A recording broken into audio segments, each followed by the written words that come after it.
আসসালামু আলাইকুম। সংবাদে আপনাদের সবাইকে স্বাগত। সংবাদ শিরোনাম। ডেঙ্গু পরিস্থিতি আরও ভয়াবহ। একদিনেই 12 জনের মৃত্যু, হাসপাতালে ভর্তি প্রায় 750। বিলম্বে চিকিৎসার কারণেই বাড়ছে প্রাণহানি, বলছেন রোগ তত্ত্ববিদ। পিআরএন নামে ফ্যাসিবাদ কায়েমের ষড়যন্ত্র চলছে, অভিযোগ বিএনপি নেতাদের। এলডিসি উত্তরণ স্থগিত রাখতে জাতিসংঘে চিঠি দিতে সরকারের প্রতি আহ্বান। যদি আমরা অব্যাহতভাবে এগিয়ে যেতে চাই, যে নতুন বাংলাদেশের স্বপ্ন আমরা দেখছি। আয়োজনে অন্তর্বর্তী সরকারের উপর আস্থা আছে 70% মানুষের, জরিপ ইনোভেশনের। পিআর কি জানে না 56% জনগণ। ভারত, মালয়েশিয়া সহ 5 দেশে সাবেক ভূমিমন্ত্রী সাইফুজ্জামানের বিপুল সম্পদের সন্ধান। দুদকের রেড নোটিশ জারির আবেদন মঞ্জুর। আসসালামু আলাইকুম। এতক্ষণ শুনছিলেন সংবাদ শিরোনাম, এখন শুনবেন বিস্তারিত। ডেঙ্গুতে বছরের সর্বোচ্চ মৃত্যু দেখল দেশ। 24 ঘন্টায় মারা গেছেন 12 জন। সবচেয়ে বেশি মৃত্যু বরিশাল বিভাগে। স্বাস্থ্য বিভাগ বলছে, জ্বর নিয়ে অবহেলা এবং দেরিতে চিকিৎসা শুরুর কারণে প্রাণহানি কমানো যাচ্ছে না। ডেঙ্গু এখন সারা বছরের রোগ। দেশের প্রায় সব জেলাতেই ডেঙ্গুর বিস্তার হয়েছে। সবচেয়ে নাজুক পরিস্থিতি বরিশাল বিভাগে। স্বাস্থ্য বিভাগের তথ্য বলছে, চলতি বছর ডেঙ্গু আক্রান্ত হয়ে হাসপাতালে ভর্তি হয়েছেন 41,000-এর বেশি মানুষ। গত 24 ঘন্টায় এই সংখ্যা 740। সবচেয়ে বেশি রোগী ভর্তি বরিশাল বিভাগে। আক্রান্তদের বেশিরভাগের বয়স 20 থেকে 40 বছরের মধ্যে। NS1 ক্ষেত্রে আমরা বলি জ্বর আসার প্রথম 3 দিনের মধ্যে আসতে হবে। এখন কেউ যদি 4 নাম্বার দিন বা 5 নাম্বার দিনে NS1 টেস্ট করে এবং তার নেগেটিভ আসে এবং সে যদি মনে করে তার ডেঙ্গু হয়নি, তাহলে তো ডায়াগনোসিস হবে না। টাইমিং খুব বড় একটা ব্যাপার। NS1 এর ক্ষেত্রে প্রথম 3 দিনের মধ্যে করতে হবে এবং IgM এর ক্ষেত্রে 5 দিন পরে করতে হবে। আক্রান্তের সঙ্গে বেড়েছে মৃত্যুও। 24 ঘন্টায় 12 মৃত্যুর মধ্যে 5 জন বরিশালে ও 5 জন ঢাকায়। স্বাস্থ্য বিভাগ জানিয়েছে, এবছর ডেঙ্গুতে প্রাণ হারিয়েছেন 179 জন। কিন্তু পেশেন্টগুলো আমাদের কাছে আসছে অনেক পরে, যখন আসলে আমাদের বেশি কিছু করার থাকছে না। বাইরে কোথাও না কোথাও চিকিৎসা নিয়ে আমরা হাতে মাত্র 1 দিন বা 2 দিন সময় পাচ্ছি এখানে, এবং অত্যন্ত মুমূর্ষ অবস্থায় আসছে এবং এর ফলে আমাদের করণীয় খুবই কম থাকছে। তো এটা আমরা চেষ্টা করছি যে যত তাড়াতাড়ি সম্ভব রোগীদেরকে হাসপাতালে আনানোর জন্য, জ্বর হওয়ার পরপরই। রাজধানীতে ডেঙ্গুতে মৃত্যু সবচেয়ে বেশি দক্ষিণ সিটি কর্পোরেশন এলাকায়। স্বল্পোন্নত দেশের তালিকা এলডিসি থেকে বাংলাদেশের এখনই উত্তরণের সময় আসেনি বলে মনে করে বিএনপি। ব্যবসায়ী নেতাদের সাথে বৈঠক শেষে বিএনপির স্থায়ী কমিটির সদস্য আমির খসরু মাহমুদ চৌধুরী অর্থনীতি, ব্যবসা বাণিজ্য এগিয়ে নেওয়ার স্বার্থে এলডিসি উত্তরণ স্থগিত রাখার পক্ষে মত দেন। যদিও ব্যবসায়ী নেতারা জানান, পুরনো স্থগিত নয়, বরং প্রস্তুতির জন্য 3 বছর সময় চান তারা। জামায়াতের আমিরের সাথে বৈঠকের পর এবার বিএনপি মহাসচিবের সাথে বৈঠক করেন বিজিএমই সভাপতি সহ দেশের শীর্ষ ব্যবসায়ী নেতারা। রাজধানীর গুলশানে বিএনপি চেয়ারপারসনের কার্যালয়ে এই বৈঠক হয়। প্রধান উপদেষ্টার জাতিসংঘে যাওয়ার আগ মুহূর্তে প্রায় 1.5 ঘন্টা বিএনপি নেতাদের সাথে বৈঠক করেন ব্যবসায়ী নেতারা, যেখানে গুরুত্ব পায় এলডিসি থেকে উত্তরণের সময়সীমা আর শ্রমিক আইন প্রসঙ্গ।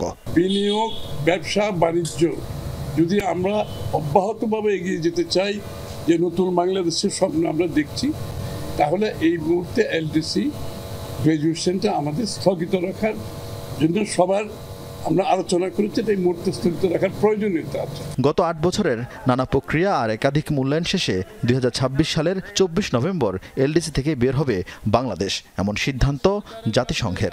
এই জন্য সরকারকে প্রস্তুতির অগ্রগতি জানাতে 31 অক্টোবর পর্যন্ত সময়সীমা বেঁধে দিয়েছে জাতিসংঘ। কিন্তু ব্যবসায়ীরা চান আরও 3 বছর সময়। এলডিসি গ্রাজুয়েশন আমরা পোস্টপোন করতে চাই না, আমরা ডেফারমেন্ট চাই। সেটাও বলেছি নির্দিষ্ট মাত্র 3 বছরের জন্য, এবং 3 বছর ডেফারমেন্ট এই জন্য লাগবে, আমরা এখনো প্রস্তুত না। এর মধ্যে একটা আছে ফলসিফাইড যে ডাটার ভিত্তিতে করা হয়েছিল, এটা হচ্ছে মূল বিষয় হচ্ছে আমাদের ইনফ্রাস্ট্রাকচার এখনো রেডি না। এছাড়া 20 জন নিয়ে কলকারখানায় ট্রেড ইউনিয়নের প্রস্তাবে আপত্তি ব্যবসায়ীদের। 20 জনের ট্রেড ইউনিয়নে রেজিস্ট্রেশন দিয়ে দেওয়া হয় এবং একটা শিল্পে সর্বোচ্চ 5টা রেজিস্ট্রেশন দিয়ে দেওয়া হয়, তাহলে শিল্প টিকবে না। এদিকে মালয়েশিয়া, ভারত সহ 5টি দেশে ক্ষমতাচ্যুত আওয়ামী লীগ সরকারের পলাতক ভূমিমন্ত্রী সাইফুজ্জামান চৌধুরীর অবৈধ সম্পদের তথ্য পেল দুদক। চট্টগ্রামের আনোয়ারায় রাতভর অভিযান চালিয়ে উদ্ধার হওয়া 23 বস্তা নথি থেকে প্রাথমিকভাবে মিলেছে এই তথ্য। অন্যদিকে সাবেক ভূমিমন্ত্রী এবং তার স্ত্রীর বিরুদ্ধে রেড নোটিশ জারির জন্য দুদকের করা আবেদন মঞ্জুর করেছেন আদালত। বস্তা ভর্তি এসব নথি রাখা হয়েছিল লুকিয়ে, যাতে আড়াল করা হয়েছিল বিভিন্ন দেশে সাবেক ভূমিমন্ত্রী সাইফুজ্জামান চৌধুরীর হাজার কোটি টাকার সম্পত্তির হিসাব। রিমান্ডে 2 সহযোগীর দেয়া তথ্যের ভিত্তিতে চট্টগ্রামের আনোয়ারায় 3 দিন ধরে অভিযান চালায় দুদক। সাবেক ভূমিমন্ত্রীর স্ত্রী রুখমিলা জামানের গাড়ি চালক ইলিয়াসের প্রতিবেশী ওসমানের বাড়িতে শনিবার রাতভর অভিযানে বেরিয়ে আসে 23 বস্তা নথি। পাওয়া যায় কম্বোডিয়া, ভিয়েতনাম, থাইল্যান্ড, মালয়েশিয়া ও ভারতে থাকা বিপুল অবৈধ সম্পদের তথ্য। অভিযানের নেতৃত্ব দেয়া দুদকের উপপরিচালক মশিউর রহমান জানান, সব তথ্য এখনও যাচাই করে দেখা সম্ভব হয়নি।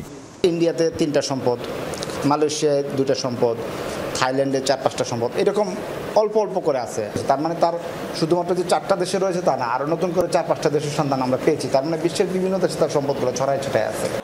প্রাথমিকভাবে এসব দেশে সম্পদ কেনার তথ্য, ট্যাক্স নথি, বাড়ি ভাড়ার ভাউচার সহ বিভিন্ন ধরনের তথ্য পেয়েছে দুদক, যা গোপন করা হয়েছিল সাইফুজ্জামানের ট্যাক্স ফাইল থেকে। এদিকে 120 কোটি টাকার ঘুষ গ্রহণের অভিযোগে সাবেক ভূমিমন্ত্রী সহ 20 জনের বিরুদ্ধে আরও 3টি মামলার অনুমোদন হয়েছে বলে ঢাকায় এক ব্রিফিংয়ে জানান দুদক মহাপরিচালক। সাইফুজ্জামান চৌধুরী কর্তৃক বিদেশে মুদ্রা পাচার তথা মানি লন্ডারিং এর তথ্য প্রমাণ উক্ত ডকুমেন্টে রয়েছে মর্মে প্রাথমিকভাবে দেখা যাচ্ছে। অনুসন্ধান টাস্কফোর্স 23 বস্তায় রক্ষিত ডকুমেন্টস পর্যায়ক্রমে পর্যালোচনা করে সুনির্দিষ্ট তথ্য প্রমাণ দুর্নীতি দমন কমিশনে উপস্থাপন করবে। কোটি টাকা আত্মসাতের অভিযোগে দুদকের করা মামলায় সাবেক ভূমিমন্ত্রী ও তার স্ত্রীর বিরুদ্ধে ইন্টারপোলে রেড নোটিশ জারির আবেদন মঞ্জুর করেছেন আদালত। চট্টগ্রাম মহানগর অতিরিক্ত দায়রা জজ আদালত 2 এর বিচারক আব্দুর রহমান এই আদেশ দেন। দুদকের আইনজীবী জানান, এই টাকা বিদেশে পাচার করে সম্পদও কেনা হয়েছে, এখন সেই সম্পদের মালিকানা হস্তান্তর করা হচ্ছে। অর্থ ফেরত আনার জন্য উদ্যোগ গ্রহণ করেন, সাথে সাথে তিনি ওই প্রপার্টিগুলো ট্রান্সফারের জন্য বিভিন্নভাবে স্টেপ নিচ্ছিলেন। এই তথ্য যখন দুর্নীতি দমন কমিশনের কাছে ক্লিয়ার হয়, তখন দুর্নীতি দমন কমিশন তার এই ট্রান্সফার যাতে করতে না পারে, সেজন্য আজকে আমরা ইন্টারপোলের মাধ্যমে রেড নোটিশ জারির আবেদন করেছিলাম। এর আগে 2 সহযোগীর কাছে পাওয়া নথিতে সিঙ্গাপুর, সংযুক্ত আরব আমিরাত, যুক্তরাজ্য ও যুক্তরাষ্ট্রেও সাইফুজ্জামানের বিপুল অবৈধ সম্পদের তথ্য পেয়েছিল দুদক। তানজিম শাফিন, যমুনা নিউজ, ঢাকা। রাজধানী গুলশানে ইস্টার্ন হাউজিংয়ে একটি ফ্ল্যাটের মালিক British MP Tulip Siddiq Sheikh পরিবারের রাজউকের প্লট দুর্নীতি মামলার 4র্থ দিনের সাক্ষ্য গ্রহণের শুনানিতে এমন নথিপত্র দাখিল করেন জব্দ তালিকার সাক্ষীরা। রোববার ঢাকার 4র্থ বিশেষ জজ